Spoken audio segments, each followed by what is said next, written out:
Purihin ang Panginoon. Amen. Purihin ang Panginoon. Amen. Yan, buhay na. Praise the Lord.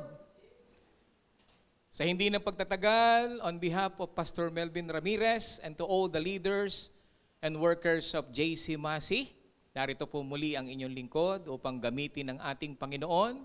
And I know in every service, basta ang Lord ang ating itinataas, naroon siya sa ating kalagitnaan. Sabihin mo sa katabi mo, pagpalain ka ng Panginoon. Sa mga nasa online, pagpalain kayo ng Panginoon. Amen. Okay, sa hindi na pagtatagal, let us open our Bible in the book of Luke. Luke chapter 15, verses 11 to 24.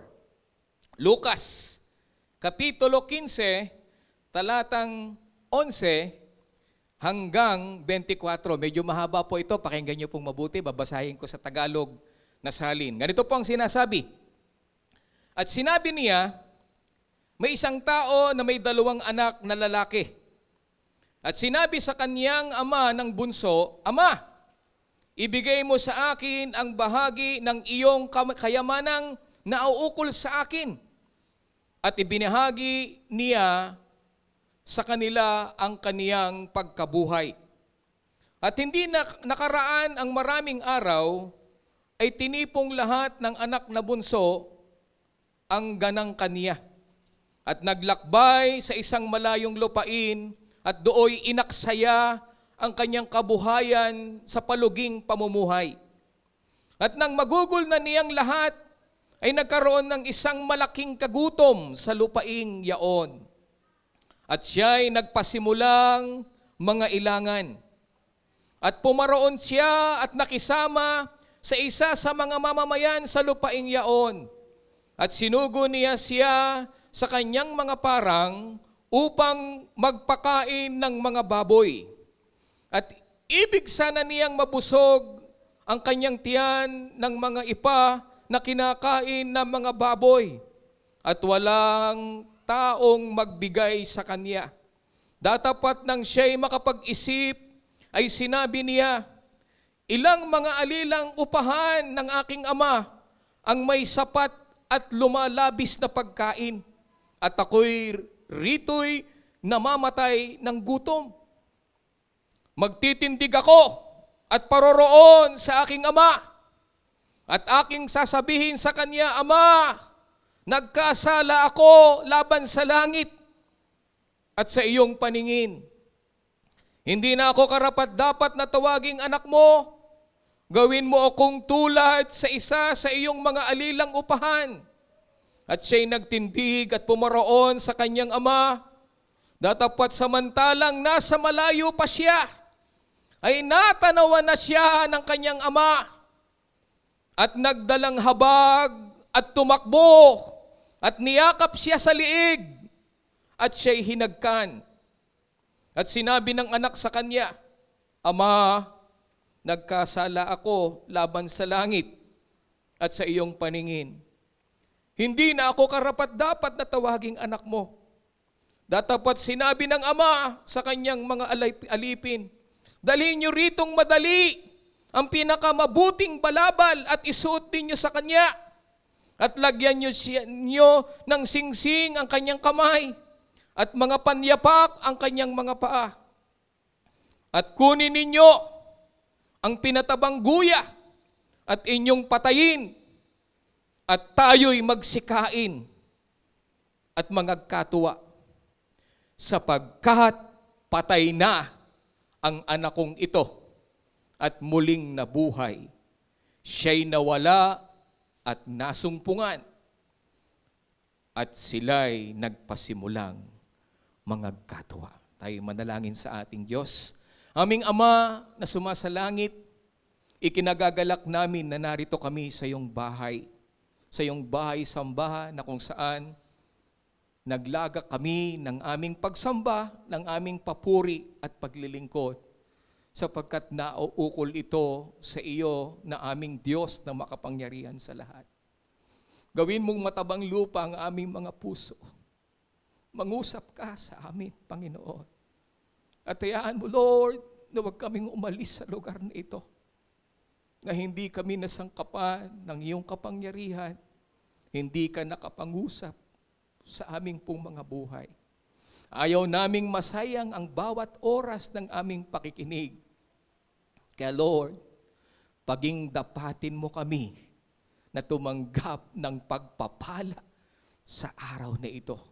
Anumang plano o gagawin ng dyablo upang agawin ang iyong pagpapala ay aming sinasaway sa pangalan ng Panginoong Yesus. Wala po siyang karapatan. Iwinawaksi po namin sila sa aming buhay, maging sa iglesyang ito. And we claim, Lord, the victory dahil alam namin, kasama namin ng iyong Santong Espiritu na magpupuno, magtuturo at magpapalakas sa bawat isa sa amin. Ito po ang aming panalangin sa pangalan ng Panginoong Yesus. And everybody says, Amen and Amen. Palapakan natin ang Panginoon. Purihin ng Diyos, tayo po'y makakaupo na at tayo ay patuloy na umasa na may gagawin ng Diyos sa araw na ito. Amen! Simulan po natin. Alam niyo po ba, sa iglesia, napakasarap po na talagang manahan sa bahay ng ating Ama. Nakakalungkot nung nakaraan linggo, no? Wala tayong pagtitipon dahil sa nagkaroon ng problema dito sa Kuwait. At talagang nakakalungkot kapag walang pisikal, ano? O maasa ka sa online, hindi kompleto. Kaya masarap talaga yung nasa pisikal na sumasamba ka, nagpupuri ka. Amen? Tapos sama-sama mong makikita yung iyong mga kapatid sa Panginoon at mararamdaman mo yung presensya ng ating Diyos. Alam niyo po ba, sa iglesia napakaraming problema ngayon. Especially in the last days. And that is the question, mga kapatid. What are the challenges facing the church today? Ano po ba ang mga challenges na kinakaharap ng iglesia in the last days? Makikita po natin first is the challenges to faith. May mga pagsubok, may mga problema, may mga pag-uusig na talagang para bang aalugin ka para ikaw ay bumitaw sa iyong pananampalataya. And there is a decline in the church attendance now. Dati, umaapaw ang iglesia, ngayon kakaunti na ang umaattend. Nasaan na po kaya sila? And there is also a problem, growing divisions within the church. Nagkakaroon ng division, nagkakaroon ng grupo-grupo ang iglesia. And there is a lack of unity in the church today. And no one shares the gospel of Christ. Sapat na sa kanila, naligtas sila. Ayaw na nilang ibahagi ang gospel ng ating Panginoon na dapat ay marami pa ang makakapakinig. And there is also a problem of prayerlessness ng bawat mananampalataya. Yung iba, ang sarap matulog. Ang iba, ang sarap kumain. But they forgot to pray to the Lord. At ang pinakahuli na sa tingin ko, ito ang pinakamatinding problema ngayon ng iglesia is the spiritual amnesia.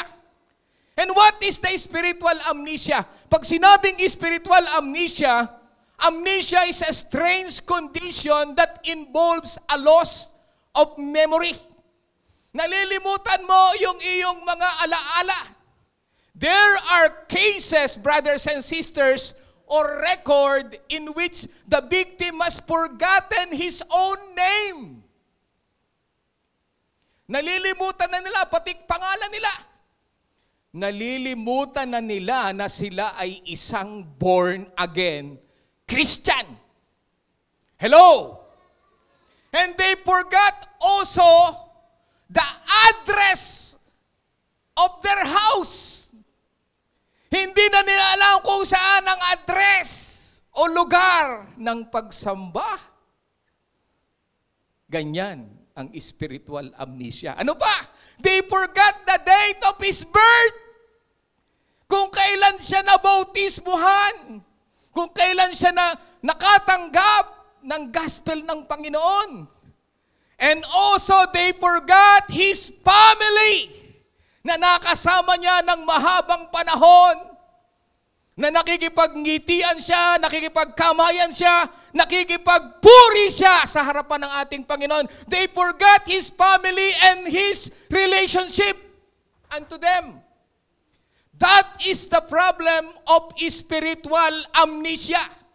And the victim could not recall any significant event. Hindi na niya naaalala yung panahon kung paano gumawa ang ating Panginoon sa kanyang buhay. And also, he forgot the most important things that occurred before the affliction appeared. Nalilimutan niya ang mabubuting bagay na natanggap niya sa harapan ng ating Panginoon. And I am afraid today, brothers and sisters, that there are many Christians who are in the same condition right now. Ang dami ng mananampalataya na merong spiritual amnesia. Hindi na alam na born again siya. Hindi na alam ang address papunta sa pagsamba. Hindi na kilala yung kanyang mga mahal na mga mananampalataya, kapatid sa pananampalataya. They have a form of spiritual amnesia, brothers and sisters. Nakakalungkot. Amen? Why? Because they have forgotten all the Lord has done for them. Kung paano sila itinawid sa problema, kung paano sila pinagpala ng Panginoon, kung paano sila iniangat sa level ng kanilang pamumuhay, they forgotten already. They have forgotten the Lord salvation and its blessings, brothers and sisters. Nalilimutan nila ang pagliligtas na ginawa sa kanila ng Panginoon. Nalilimutan nila yung blessing na natanggap na sila sa Panginoon. And they have forgotten the glory of being in the right relationship with the Father. Nalilimutan nila ang kanilang relasyon sa Diyos, sapagkat mas masarap ang relasyon sa mundo. They have forgotten how wonderful life is at the Father's house. Nalilimutan nila yung sarap na gumigising sa umaga, naghahanda papunta sa bahay ng Ama, naghahanda para sumambat magpuri sa Diyos. They forgotten everything. They have spiritual amnesia. And they have spiritual amnesia, and they seem to have no idea how to get back home. Hindi na nila alam kung paano makabalik sa bahay ng Ama. That's why our topic for this morning is entitled, The Father's House. Sabihin mo sa katabi mo, The Father's House. Alin ba yung bahay ng Ama? Supposedly, nasa bahay ka ng Ama kapag araw ng pagsamba. Pero nasan sila? Natutulog, humahagok. Yung iba, nasa ibang lugar na nagsasaya. And they have forgotten the Father's house. Simulan po natin ang bahay ng Ama. How to get home into the Father's house. Kung ikaw ay nagkaroon ng spiritual amnesia, kung ikaw ay nakalimot na sa Ama, at tinalikuran mo, iniwanan mo na ang Ama, how to get home to the Father's house? O to the Father's home? First, dapat nating sagutin ang unang tanong. When should we go home? Kailan ka dapat umuwi sa bahay ng Ama? Una, tandaan mo, when you leave the Father's house behind. Basahin natin yung ating verse. In Luke chapter 15, verse 12 to 13, sinabi sa kanya ng bunso, Ama, ibigay na po ninyo sa akin ang mamanahin ko. At hinati nga ng Ama ang kanyang ari-arian. verse 13. Verse 12, ayan ang sabi po dyan, ang tindi ng kahilingan, ano? Napakalupit na kahilingan sapagkat sabi diyan, Ama, ibigay na po ninyo sa akin ang mamanahin ko.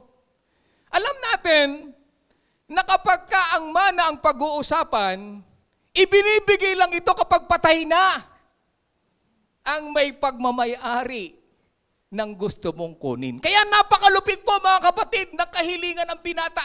Bakit ko sinabing napakalupit? Kasi hinihiling niya na mamatay na ang ama. Ganon ang katwiran nun.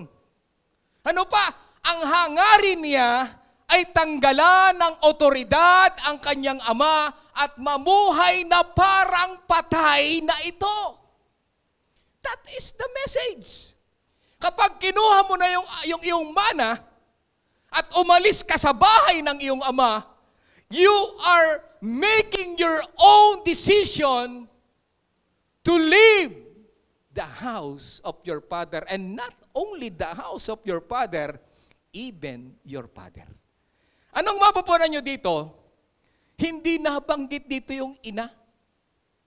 Kasi ngayong buwan na ito, para sa ama. Palapakan nga natin ang mga ama. Amen! Happy Father's Day. Kung late man ito, Happy Father's Day pa rin. Kung makikita ninyo, ginawa ko ito nung last week kaya lang nagkaroon ng ano. Amen? Happy Father's Day po. Kahit late na, ano? Ituloy natin, verse 13. Pagkalipas ng ilang araw, ipinagbili ng bunso ang kanyang bahagi at nagpunta sa malayong lupain. Anong ibig sabihin ito? Talagang iniwanan at hindi lang sa malapit na lupain. Take note, malayong lupain. Pag sinabing malayong lupain, ayaw mong maistorbo ng iyong ama na tinalikuran. Ayaw mo na tawag-tawagang ka, Hoy, anak.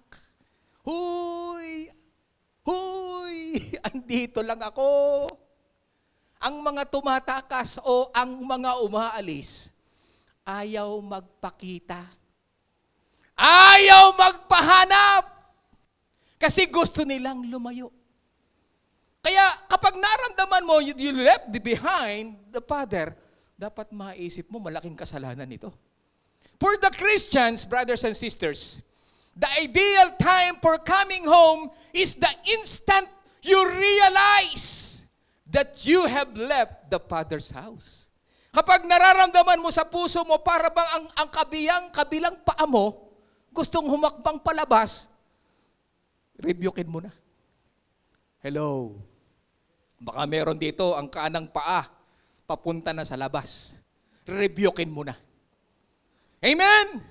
Instant na maramdaman mo parang kumakaliwa, kumakanan yung iyong paa papunta sa labas ng mundong ito. Aba, teka muna, balik ka kaagad sa Father's house. As soon as you feel that your love for Him has slipped, as soon as you realize you are not as close as you were. Kasi may closeness yan eh.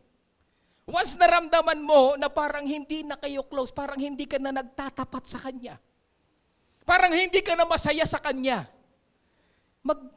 mag-isip-isip ka na. Ang kasunod niyan, ano?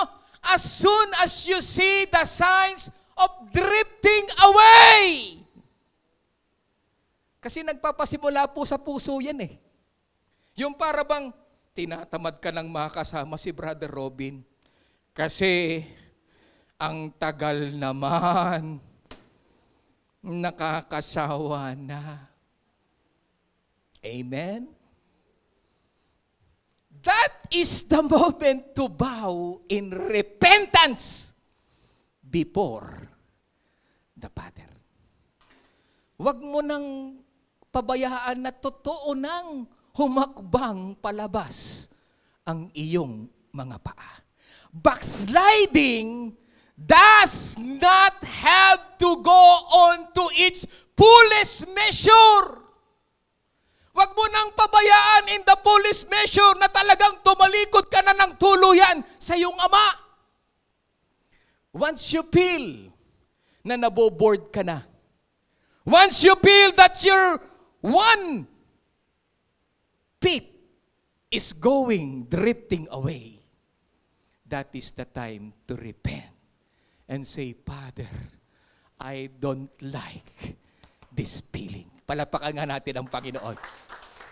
Amen! Natatandaan nyo ba si Peter at that time nung siya ay lulubog na?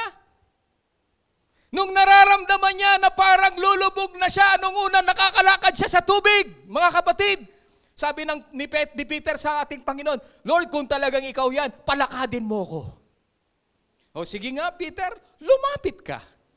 At nung naglalakad na si Peter sa tubig, dumating ang napakalakas na hangin, napakalakas na alon, ay napatingin itong si Peter.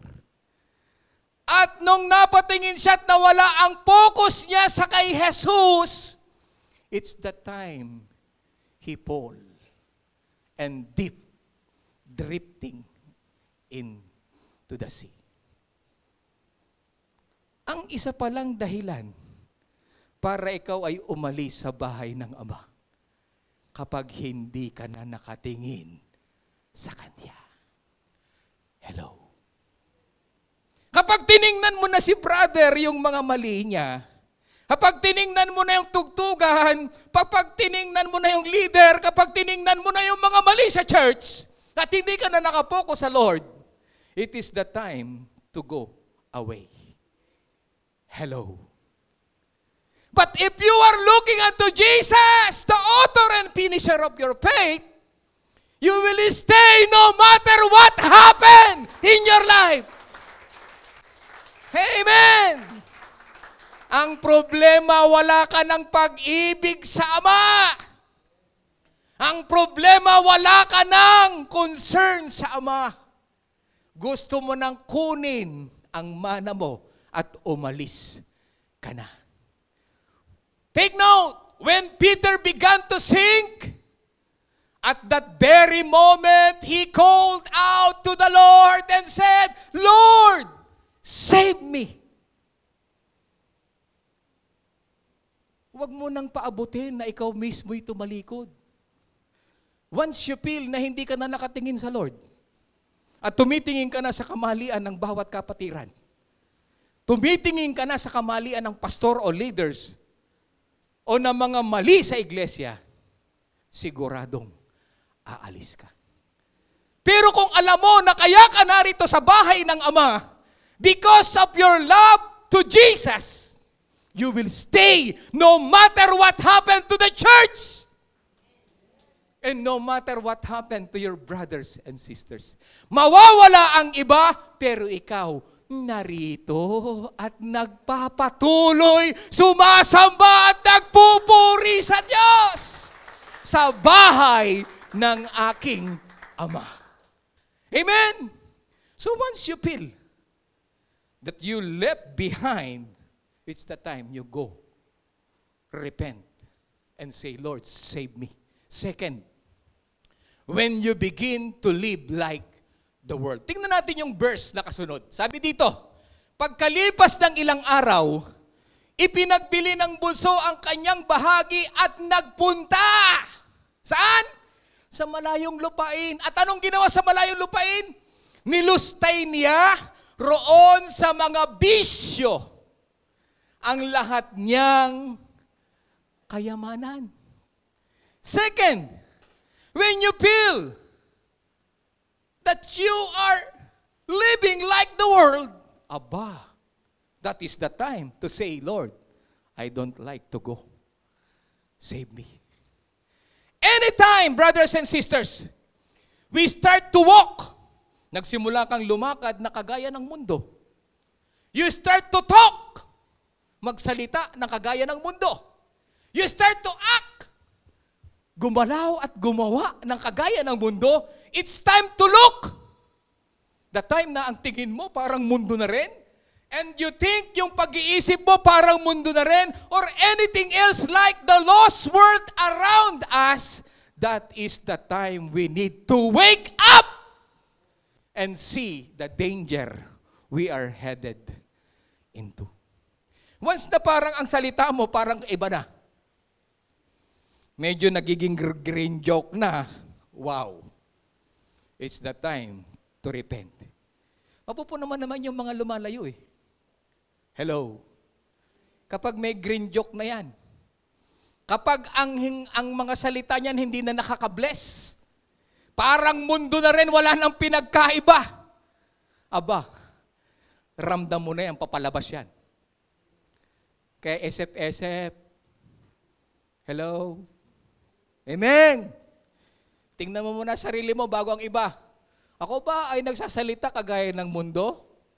Ako ba ay naglalakad kagaya ng mundo? Ako ba ay tumitingin kagaya ng mundo? Nag-iisip ba ako kagaya ng mundo? Ang ginagawa ko ba parehas na rin ang mundo? If you know that, repent. And ask, Father, Lord, help me, save me. Ayokong lumabas sa bahay mo. Palapakan nga natin ang Panginoon. Kasi kapag nararamdaman mo na yun na namumuhay ka na sa kasalanan, ang sabi ng Isaiah 59 verse 2, ang masasama ninyong gawa ang dahilan ng pagkawalay ninyo sa Diyos. Akala mo, ikaw ang umaalis sa church, yung pala, umaalis ka hindi sa church, sa Diyos. Hello? Nagkasala kayo kaya hindi ninyo siya makita. Hindi kasi makita, bulag na eh. Ang tinitingnan na tao, hindi na siya. Kasi may bumablak. Ano yung bumablak? Kasalanan. Hello? Kaya hindi ninyo siya makita at hindi niya kayo marinig. Kapag ikaw ay namumuhay sa kasalanan, kahit anong sabihin mo, parang ang layo ng Diyos o ng iyong Ama. Hello? Amen? Kaya pag medyo nararamdaman mo, parang mundo na rin ako. Lord, ayoko nito. Balik agad. Kailangan maaga ko sa simbahan. Pagdating ko sa simbahan, pray ka agad ako, Lord, baguhin mo ako, Lord, baguhin mo ako. Ayoko nito. Dapat ganun tayo eh.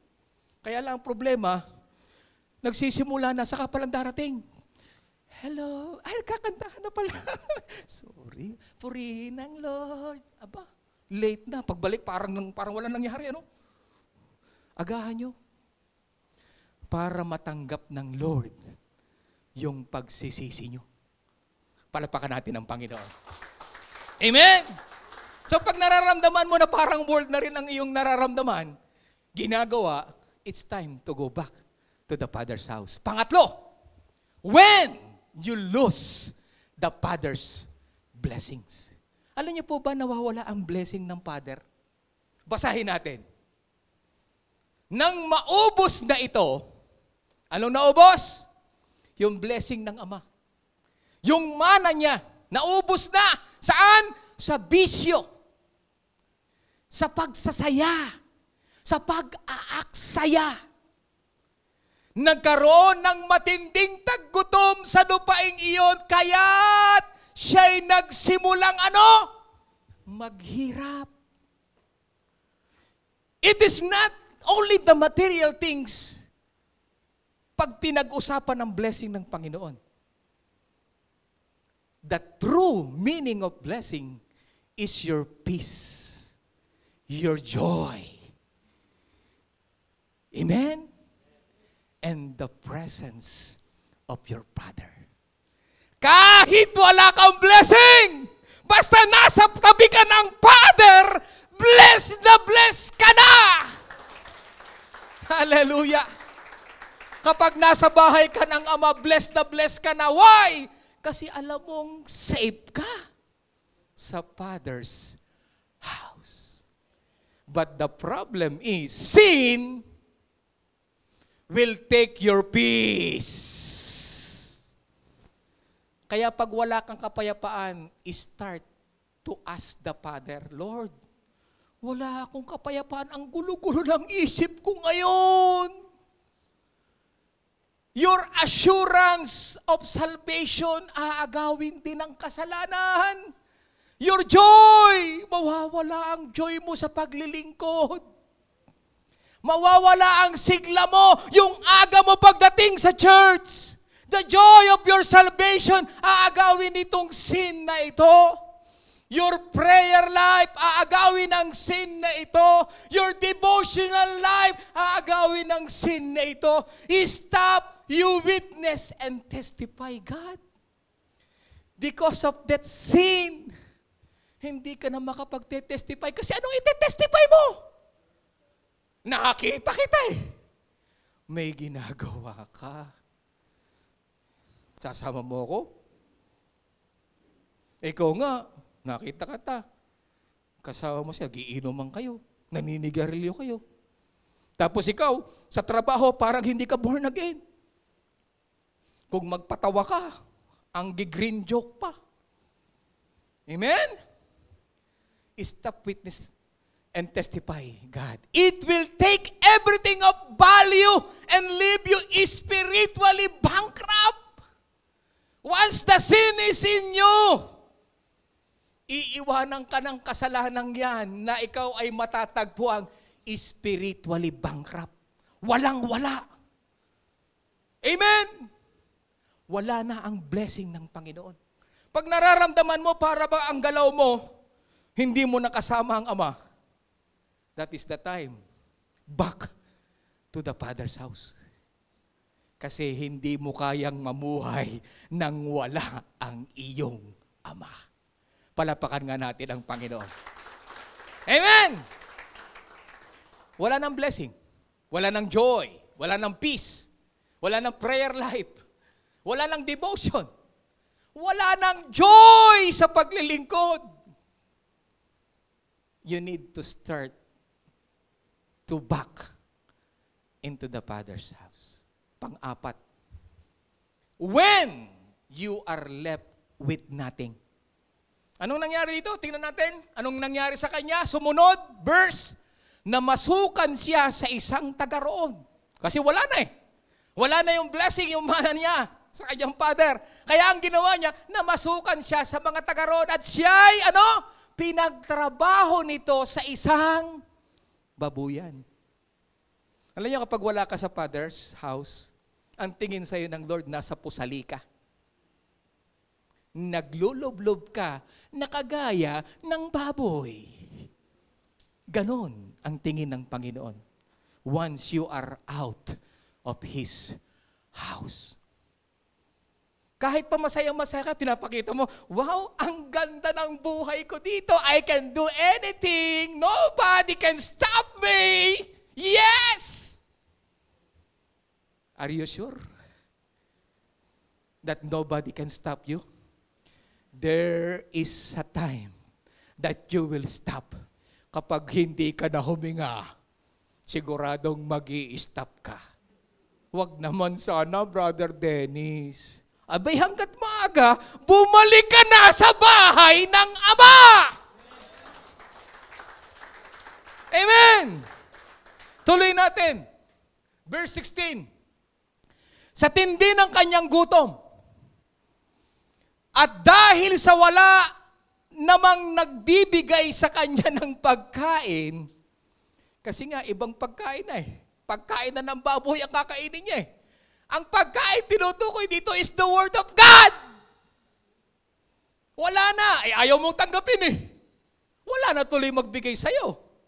Halos kainin na niya ang mga pinagbalatan na mga bungang kahoy na pinapakain sa mga baboy. You will start to eat the food for the pig. Anong ibig sabihin nun? Hindi na blessing ng Word of God ang makakain mo. Blessing ng mundo na ang tingin ng Lord ay pusali sapagkat baboy ang naglulublob doon. Sin separates you from those who love you. Yung totoong nagmamahal sa'yo sa loob ng iglesia, ang tingin mo, kaaway na. Samantalang ang totoo sila nagmamahal nagmamahal sa'yo because they are concerned for your soul. Pero ang mas gusto mo, yung nobody can touch me and can stop me. Malungkot na balita po ito, mga kapatid. It sends you away from the Father's house. And it literally strips you of everything and leaves you broken and starving to death.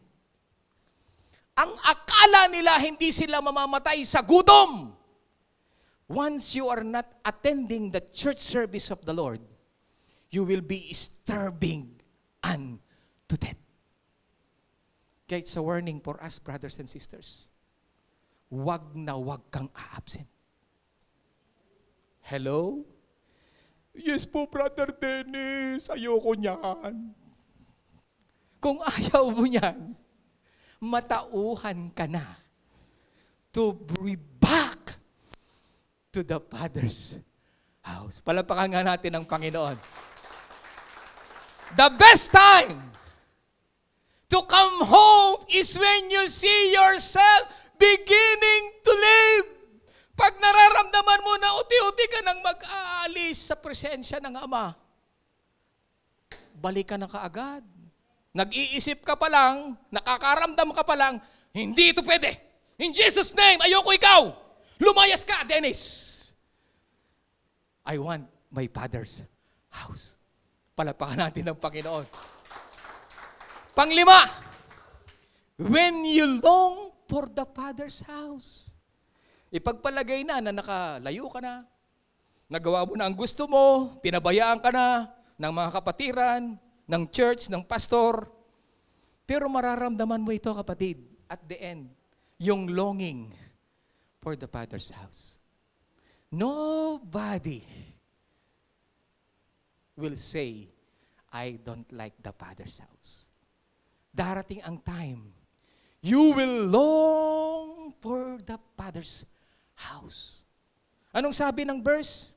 Ngunit, napag-isip-isip niya. Nagkaroon ng isip, no? Dati sarado ang iisip. Hindi mapayuhan. Sarado ang utak. Noong nakaramdam na, biglang napag-isip-isip niya ang kanyang ginawa at nasabi niya sa sarili, labis-labis ang pagkain ng mga alila ng aking ama, samantalang ako'y namamatay dito sa gutom. Maaalala niya, grabe yung preaching ni Brother Dennis, tagos hanggang buto, sagad. Yung preaching ni Brother Litos, sagad sa ulo, tagos hanggang puso. Ba't ulo naman, Brother Lito? Sagud, grabe. Antindi. Si Brother June, bagamat nagpapatawa, pero tagos hanggang sa puso ko. Maaalala niya po yun, mga kapatid. There will become a longing of the Father's house. Anong nangyari? Kasunod, babalik ako sa aking ama at sasabihin ko sa kanya, Ama, nagkasala po ako sa Diyos at sa inyo. Brothers and sisters, backsliding is a form of insanity. Kahibangan po, brothers and sisters, ang mag-backslide o tumalikod sa bahay ng Ama. It is insane. Kahibangan to walk away from the Lord and all His blessing. Masaktan ka na kung masasaktan. Kahibangan yan na umalis ka sa bahay ng Ama. Masakit, bato-bato sa langit, ang tamaan ay gumaling sa sugat at pagalingin ng Panginoon. Palapakan natin ang Panginoon. Yet, brothers and sisters, No matter how far the Christians may go in sin, kahit pa, grabe, mamamatay tao na siya, manggagahasa na siya, magnanakaw na siya, gaano mang katindi. No matter how dirty he may get in the way of the world, kahit pa mahawa na siya at maging kagaya ng mundo, there will come a day when there will be a longing for the Father's house. Kahit pa gaanong paglulublob ng isang mananampalatayang tumalikod sa Panginoon, there will be a day na kukurutin ng Lord ang puso niya at ipapaalala sa kanya kung ano ang naalala. Ito ang naalala niya. He will remember the fellowship. Ang sasayaw namin doon. Grabe ang fellowship namin. Kapag nagpuntahan doon, punta kami sa tabing ilog. May ilog ba dito? Sa tabing dagat na lang. Tabing ang dagat. At grabe, nagkakainan tuwing Friday, lutuan, ihawan ng isda. Maaalala niya yung food na niluluto niya. There will come a day, ang sarap ng food. Not only physical food, but the spiritual food. Natagos hanggang buto, hanggang kaluluwa mo, pero pagagalingin ka sa iyong karamdamang espiritu. Amen! Maalala mo yung food. Maaalala mo yung joy, you are laughing together. Maaalala mo yung peace of mind in the house of the Father. He had there. There will come a time. Kaya, kapag naramdaman mo na walang-wala, ang sinasabi ko lang sa iyo, kapatid, balik na. Hindi ka po pwede kahibangan. Insanity ang umalis sa bahay ng Ama. Palapakan nga natin ang Panginoon. So, pag-aralan po natin. Kailan? Ngayon naman. Paano naman, Brother Dennis, bumalik? Di ba? Yan ang tanong eh. How? How should we go home? Kung alam na natin kung kailan, ang hirap naman, Brother Dennis, bumalik. Kasi para bang tingin nila sa akin, ang dumi-dumi ko. Para bang may ketong ako. Para bang ang kasalanan ko sagad hanggang buto. Don't think about that. Just think of this, that the Father is waiting for you. Palapakan natin ang Panginoon. Paano ka babalik? Una, you must have a heart of resolve. With a resolved heart. Pakikipagkasundo. Anong sabi niya doon sa verse? Sinabi diyan, babalik ako sa aking ama at sasabihin ko sa kanya, Ama, nagkasala po ako sa Diyos at sa inyo. Pag sinabing resolve, the resolve is to settle. Isesettle mo yung argument o yung problema nyo. And decide to refrain from doing wrong. Magdi-decide ka, ayoko na. Ayoko nang kumain ng pagkain ng baboy. Iiwanan at iiwanan mo talaga yan.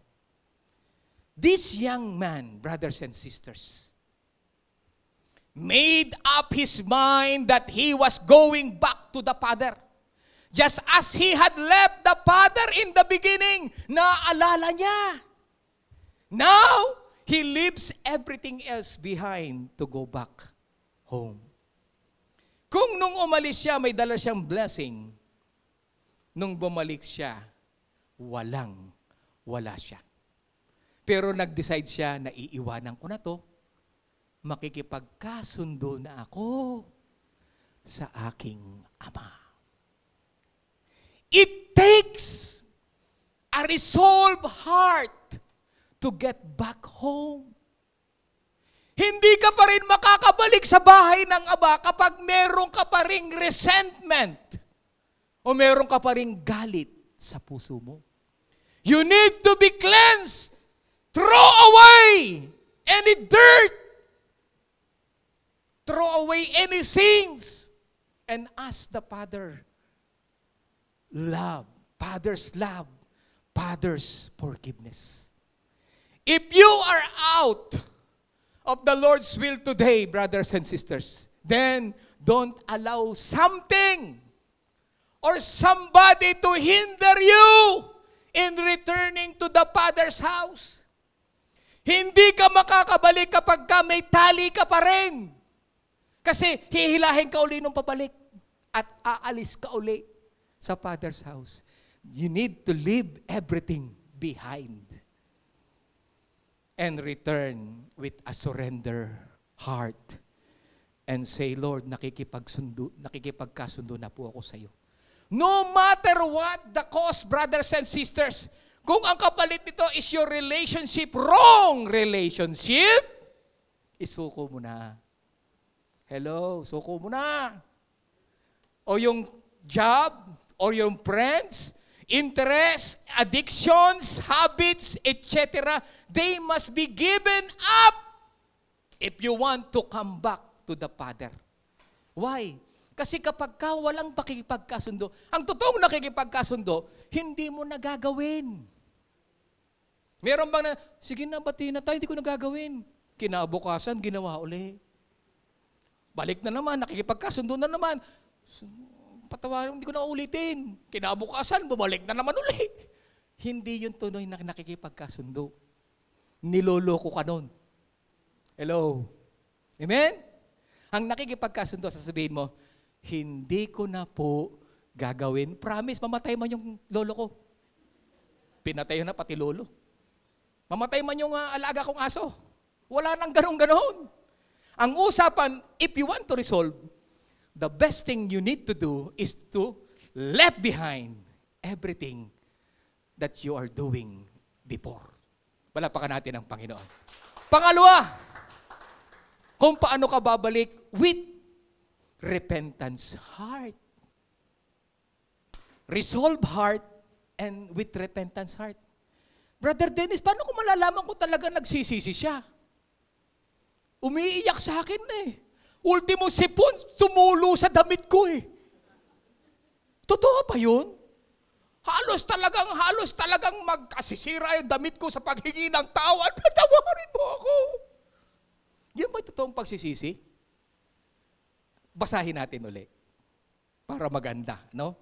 Babalik ako sa aking ama at sasabihin ko sa kanya, Ama ko, Ama, nagkasala po ako sa Diyos at sa inyo. Anong makikita natin dito? Ang una na nakita niya, Diyos. Ang tunay na mayroong pagsisisi, inilalantad niya sa Diyos ang lihim at lantad niyang kasalanan. Hello? Pero yung hindi nung nagsisisi, hindi niya babanggitin yung mga itinago niya. Pero yung totoong nagsisisi, ang una sa Diyos, kinikilala niya na nagkasala sa Diyos at sa pangalawa sa kanyang Ama. Anong sabi ng 1 John chapter 1 verse 9? Subalit kung ipapahayag natin ang ating mga kasalanan, patatawarin tayo ng Diyos sa mga ito. At lilinisin tayo sa lahat ng ating kasalanan sapagkat siya'y tapat at matuwid. Ang hinahanap lang ng Lord, hindi yung maghahagulgul ka, isip-sip-sip, singa mo na lahat ng sipon mo, halos-halos talagang magmukhang kawa-kawa ka sa pagsisisi. Hindi yun ang gusto ng Lord. Ang gusto ng Lord, a true kind of repentance like David. Kilala niyo si David? Si David is a king but with a humble spirit. With a true repentance. Anong sabi niya na in Psalms chapter 51, verse 1 to 3, ako'y kaawaan, o mahal kong Diyos. Sang-ayon sa iyong kagandahang loob, mga kasalanan ko'y iyong pawiin. Ayon din sa iyong pag-ibig sa akin. Verse 2, linisin mo sana ang aking karumihan at patawarin mong aking kasalanan.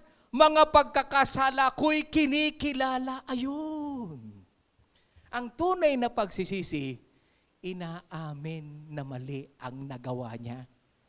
Pero yung nagpunta doon, kaya ako lang nagawa mo kasi naman inakit ako niya. Pero mo pala mapalay na lumapit sa manok, hindi mo patutukain. Ang galing mo, magkatwiran. Tinuka mo naman. Amen? May pagkilala. May pag-amin. Yun ang hinahanap ng Ama. Yung umaamin. Natago sa puso ang pagsisisi. Bagamat hindi nakitang humahagol-gol, nagkakanglulupasay. Pero sinasabi niya, patawad po, Ama. Hindi ko nagagawin. Tingnan niyo yung verse 10. Tingnan po ninyo. Isang pusong tapat sa akin likain. Ang gusto ng Lord yung pusong tapat. Walang hap-hap. Amen? Merong hap-hap eh. May kalahating tapat. May kaunting patapat-tapat. At may kaunting hindi tapat. Ang gusto ng Lord, isang pusong tapat. Sabihin nga natin, tapat. Ayan. Sa iyong harap ay huwag akong alisin.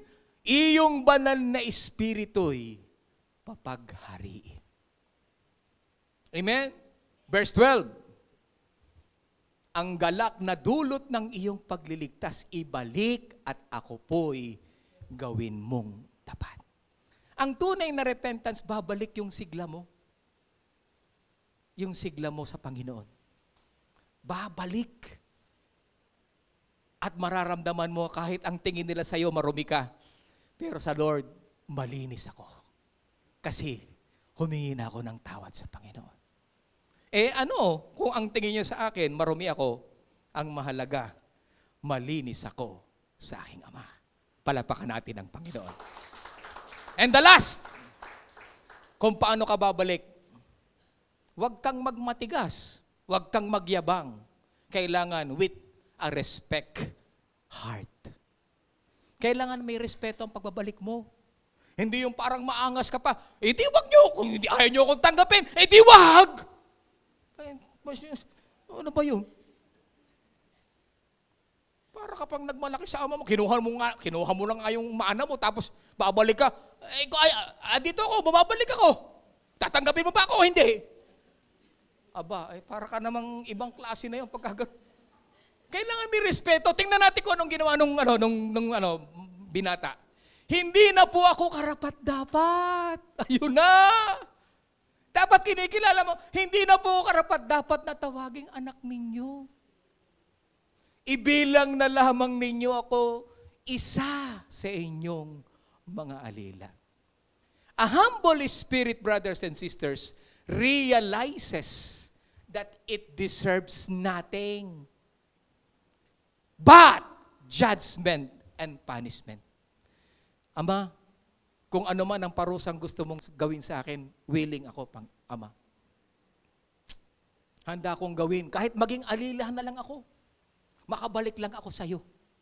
Yun ang tunay na pagsisisi at pagbalik sa bahay ng Ama. Amen? A humble spirit just wants to be back in the Father's house. Kahit alila na lang ako, kahit taga-arrange na lang ako ng bangko, kahit taga-bukas na lang ako ng pinto, ang mahalaga, nasa bahay ako ng Ama. Palapakan natin ang Panginoon. Ngayon, panghuli. Kung napag-usapan natin, kailan? Pangalawa, papaano? Panghuli. What will we find when we get home? Ano naman ang matatagpuan mo sa bahay ng Ama kapag bubalik ka? Ikaw, i-encourage kita ngayon.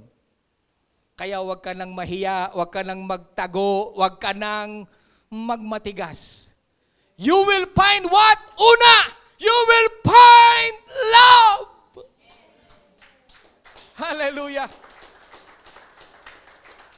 Matatagpuan mo yung pag-ibig ng Ama na umiiyak pa sa pagbabalik mo. We will find love of the Father if you will back in the Father's house. Anong sabi ng verse 20? At siya'y nagpasyang umuwi sa kanila, malayo pa'y natanaw na siya ng kanyang ama. At dahil sa matinding awa, ay patakbo siyang sinalubong, niyakap at hinalikan. Verse 21, sinabi ng anak, Ama, nagkasala po ako sa Diyos at sa inyo. Hindi na po ako karapat-dapat na tawaging anak ninyo. Anong makikita mo pag bumalik ka sa bahay ng Ama? You will find a waiting and watching Father to you. Ang tagal na naghihintay, tinatanaw, at iniintay ang iyong pagbabalik. Amen? A waiting and watching Father for your return. Second, a Father moved with compassion.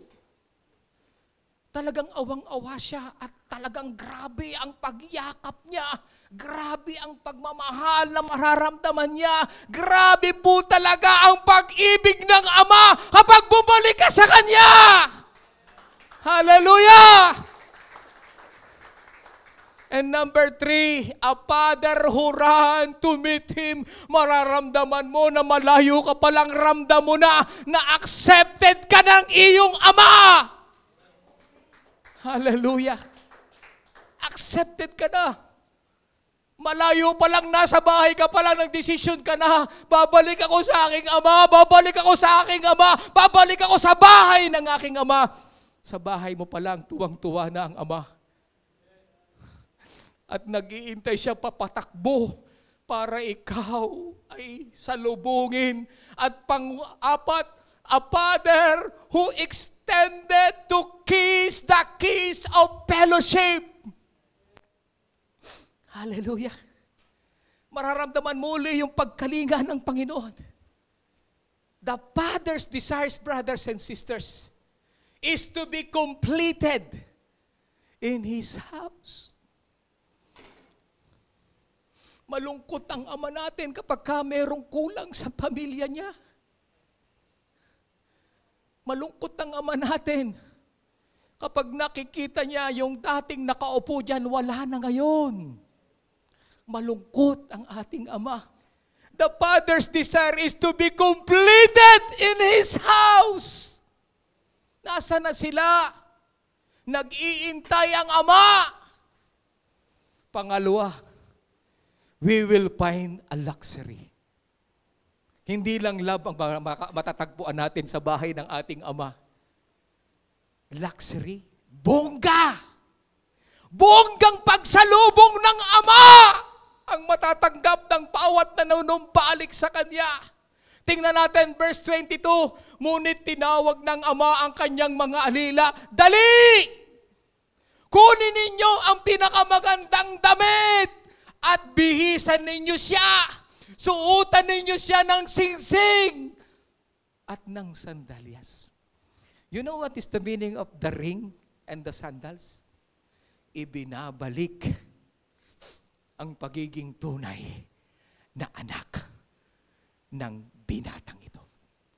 At yung damit na isinuot sa kanya, pinakamatindi, pinakabonggang damit na magpapakilala na ito ang aking anak. Palapakan natin ang Panginoon. Hindi ba bongga ito? Hindi ba bongga yun? Ibalik sa'yo lahat. Pati yung pagiging anak mo. At hindi lang yun, mas bongga pa ito. Katayin ninyo ang pinatabang guya. At tayo'y kumain at magdiwang. Palapakan natin ang Panginoon. Woo! Hallelujah! Luxurious ang matatanggap mo sa bahay ng Ama. It is not really literally na yun ang ibig sabihin, but the bongga o yung luxurious na matatanggap mo, yung pag-ibig ng Ama, yung pagtanggap at yung pagbabalik ng iyong pagiging tunay na anak. At ang panghuli, we will find laughter. Yung dating hagul-hagul-gul ka, yung dating takot na takot ka, yung dating parang hindi mo alam kung saan ka pupunta, pagpasok mo, mararamdaman mo yung saya, yung tawanan, maging ang mga anghel na nagpupuri sa pagsisising ginawa mo. Anong sabi ng verse 24? Sapagkat ang anak kong ito ay namatay na.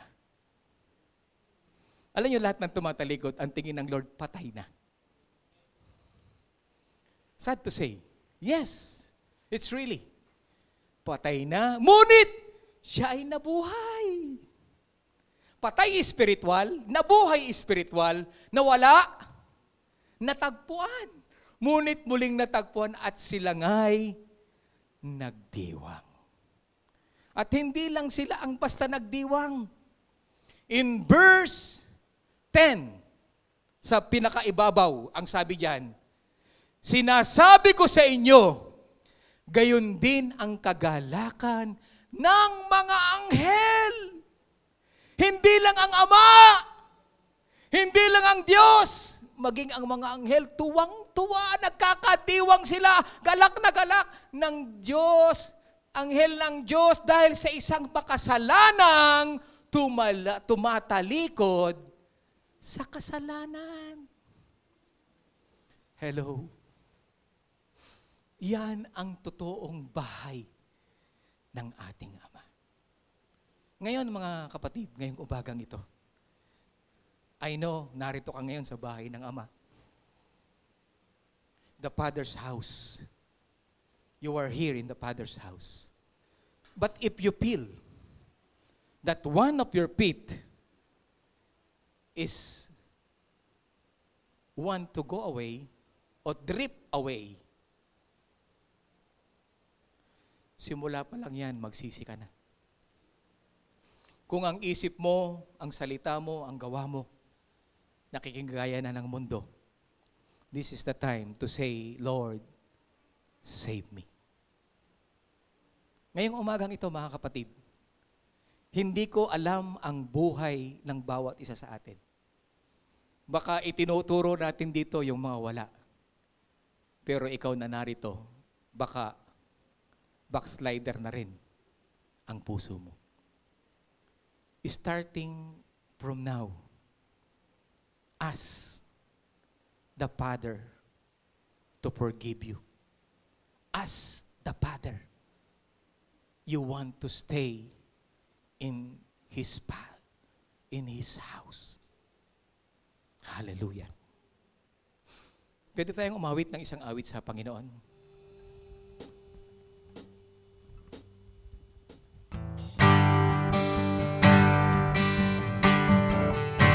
Sambahin natin ang Panginoon.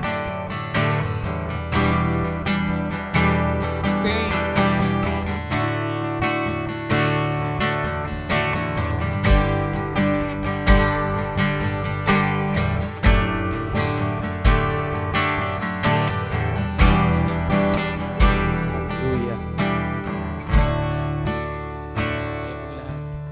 Salamat sa dakila mong pag-ibig.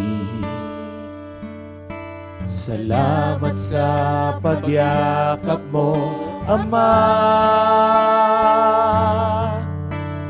Ang presensya mo, ang ninanais ko.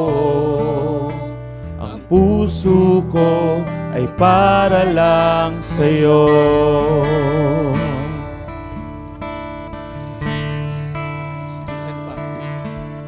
Salamat sa dakila mong pag-ibig. Salamat sa pagyakap mo, Ama. Ang presensya mo ang ninanais ko. Ang puso ko ay para lang sa'yo. Nararapat ka sa papuri, luwalhati at pasamba.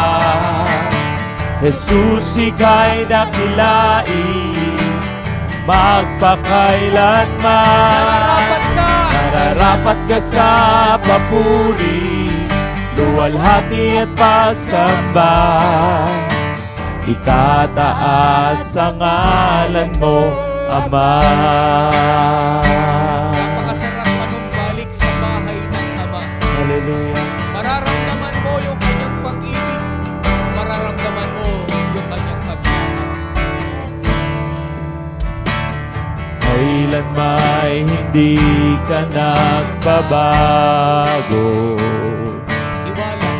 Tiwala ko'y ibibigay sa'yo. Mga pangako mo, panghahawakan ko, mamamalagi sa kalinga mo. Sabihin natin sa Panginoon, nararapat! Nararapat ka sa papuri, luwalhati at pasamba. Jesus, ika'y dakilain, magpakailanman. Nararapat ka sa papuri, luwalhati at pagsamba. Itataas ang ngalan mo, Ama. Nararapat ka sa papuri, luwalhati at pagsamba. Jesus, ika'y dakilain, magpakailanman. Nararapat ka sa papuri, luwalhati at pagsamba. Itataas ang ngalan mo, Ama. Kami ang iyong likha, Panginoon. Napakasarap manumbalik sa bahay ng ating Ama. Sapagkat matatagpuan mo ang kanyang pag-ibig, ang kanyang pagmamahal. Hallelujah! Hindi ka itataboy ng ating Ama kapag ikaw ay nanumbalik sa Kanya. Mararamdaman mo ang kanyang pagkasabik. Hallelujah! Ang iyong nilikha'y luluhod, sa iyo itataas ang ngalan mo. Bawat labi ay magpupuri. Jesus, dakila ka. Kami iyong likha'y lumuluhod, sa iyo tinataas ang ngalan mo. Bawat lahi ay nagsasabi, Jesus, dakila ka.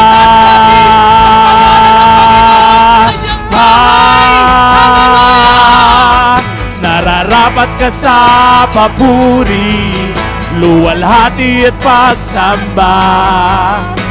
Jesus, ika'y dakilain, magpakailanman.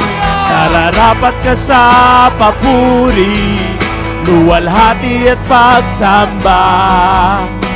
Itataas ang ngalan mo, Ama. Ang iyong nilikha, ang iyong nilikha'y luluhod, sa iyo itataas ang ngalan mo. Bawat labi ay magpupuri. Jesus, dakila ka. Kami iyong likha, Kami yung likha'y lumuluhod sa'yo, tinataas ang ngalan mo. Bawat lahi ay nagsasabing, Jesus, dakila ka. Sabihin ko sa Panginoon, nararapat. Nararapat ka sa papuri, luwalhati at pagsamba. Jesus, Jesus, ika'y dakilain, magpakailanman. Nararapat ka sa papuri, luwalhati at pagsamba. Itataas ang ngalan mo, Ama. Itataas ang ngalan mo, Ama. Itataas ang ngalan mo, Ama.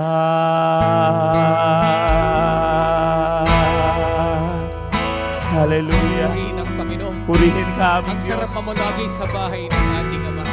Nararapat sa iyo ang papuri, Panginoon. Purihin ang ating Diyos. Salamat sa kanyang kabutihan. Hindi kailanman nagtataboy ang Panginoon.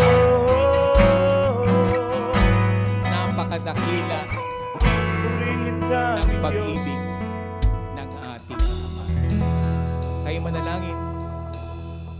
Aming Ama, salamat po, dakilang Diyos, sa araw na ito.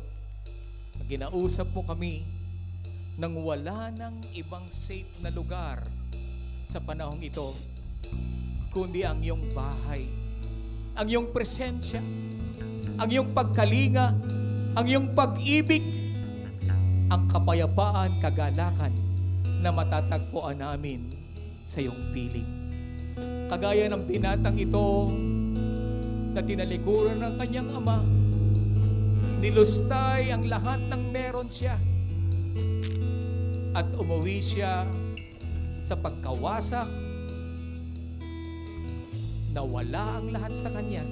Sa kanya na-realize na mas mabuti ang manahan sa bahay ng kanyang ama. Kung sino man sa amin, Panginoon, ang nakakaramdam na para bang papalayo na at pahakbang na ang aming mga paa, papalayo sa iyong presensya. Nararamdaman namin ang aming mga sarili ay nagiging kagaya na ng mundo. Lord, help us. Save us, Lord. Huwag mo pahintulutan na mawala kami sa iyong bahay, mawala sa iyong piling, Panginoon. Kundi pagkus, Lord, sakupin mo kami ng iyong pag-ibig, ng iyong pagmamahal. At huwag mo po kaming bibitawan, Panginoon. Tanggapin mo ang mga nanonumbalik sa iyo, Ama. At nawa, muli nilang maranasan ang kakaibang kagalakan ng iyong pagliligtas at ang kakaibang kapayapaan na nasa piling kami ng aming Ama sa bahay ng aming Ama. Purihin ka, Panginoon. Pagpalain mo ang iyong mga anak. Pagpalain mo ang iyong mga salita sa ilihon mo sa aming mga puso. Pagpalain mo ang JC Pasig Church sa pangunan ni Pastor Melvin at ang bawat isa sa amin. Madatnan mo kaming alive and remain sa iyong pagbabalik. Purihin ka, dakilain ka, itong aming panalangin sa pangalan ng aming Panginoong Yesus, and everybody says, Amen. Amen. Pagpalain tayo ng Panginoon at muli tayo magsama-sama sa bahay ng Ama sa susunod na linggo. Pagpalain tayo ng Panginoon.